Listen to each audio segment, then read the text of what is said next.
Hola, buenas tardes, profesor. Mi nombre es Nicolás Bastidas Méndez. Hoy voy a hacer lectura del ensayo encargado como tarea evaluativa. El nombre del ensayo que escogí es Colombia y su efecto en cadena. En Colombia han acontecido muchas situaciones y hechos que la han inducido a un detrimento en su estado económico como cultural. Un ejemplo claro de eso es la guerra, que parece interminable en contra de esas guerrillas que se han levantado a lo largo de la historia, para reclamar sus derechos, ya sean propios o de la comunidad, o simplemente por beneficio propio. Guerras que le han costado gran porcentaje del Producto Interno Bruto Nacional a Colombia, imposibilitando usar esa fracción de la economía para otros sectores, como bien lo podrían ser la educación, la tecnología, el deporte, la cultura, entre otros sectores que tienen una enorme incidencia en la vida del ser humano, en este caso, el colombiano de a pie, llevándonos a pensar erróneamente que el político siempre roba, pero que esto no importa después que éste realice algo durante su año de gobierno, como si no fuese su obligación. Pésimo pensamiento que lamentablemente es común a lo largo de nuestro territorio nacional. Por este simple hecho, no nos sorprende que hayan instituciones débiles y corruptas que no sepan manejar nuestros recursos, o por lo menos en la mayoría de los casos pasa así.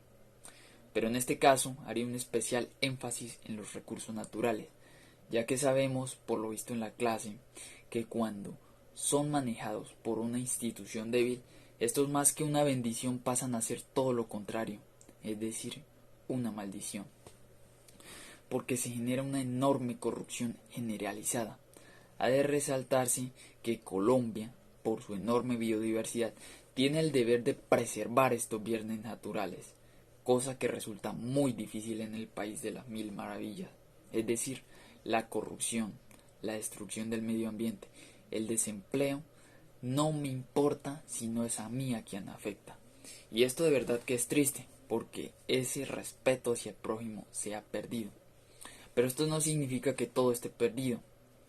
Hay una solución para ese pensamiento irracional que puede mejorar todo, y es cambiar esa perspectiva de guerra necesaria y corrupción buena por una paz duradera y estable, por un futuro donde no sea prioridad la guerra, sino que por el contrario sea mejor intervenir en educación, una educación enfocada hacia la moralidad del ser humano, aquella que pueda darnos más modo de pensar, no solo en el bien propio, sino en el de los demás, rechazando actos impunes que puedan, aunque sea en pequeña proporción, generar corrupción.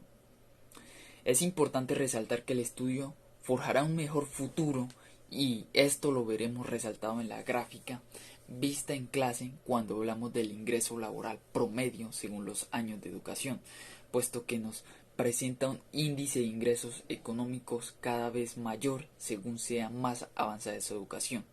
Bueno, yo aquí resalté, hice como una pequeña tabla en la cual puse el nivel de educación en base a el nivel de ingresos, perdón, en base a esa educación, teniendo así de que cuando tenemos, o sea, personas sin educación ganan alrededor de 500.000 pesos, personas que llegaron hasta la primaria ganan alrededor de 700.000 pesos, personas que llegaron hasta el noveno de secundaria ganan alrededor de 1.000.000 de pesos, graduados de bachillerato 1.200.000 pesos, los que han culminado una carrera universitaria van ganando alrededor de 1.500.000 pesos, y los que terminan esa carrera universitaria y hacen un posgrado ganan alrededor de 3 millones de pesos. Pues esto es un gran avance, ¿no? En base a esa educación, pues van a haber más ingresos económicos. Esto fue fuente, la saqué de la clase, de la gráfica, como digo, vista en clase. Bueno, voy a continuar con la lectura. Como vimos en el anterior cuadro, el estudio sí hace una gran diferencia a la hora de ganancia económica. Es decir, asegurando este factor educativo podríamos fortalecer la economía y con ello el Producto Interno Bruto. Inclusive, llegaría a decir que las ofertas laborales aumentarían debido a que habrían muchas más personas profesionales con experiencia en diversos ámbitos, y con ello más emprendedores, dando un mercado laboral mucho más óptimo y amplio. Además, con este factor educativo podríamos evitar ese efecto en cadena que siempre nos lleva a la guerra, o pensar que el mejor camino es el que resulte más fácil.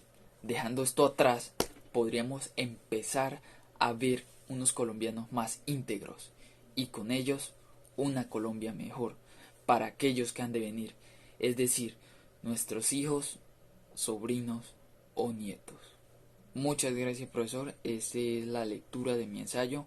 Vuelvo y recalco, mi nombre es Nicolás Bastidas Méndez. Muchas gracias. Hasta pronto.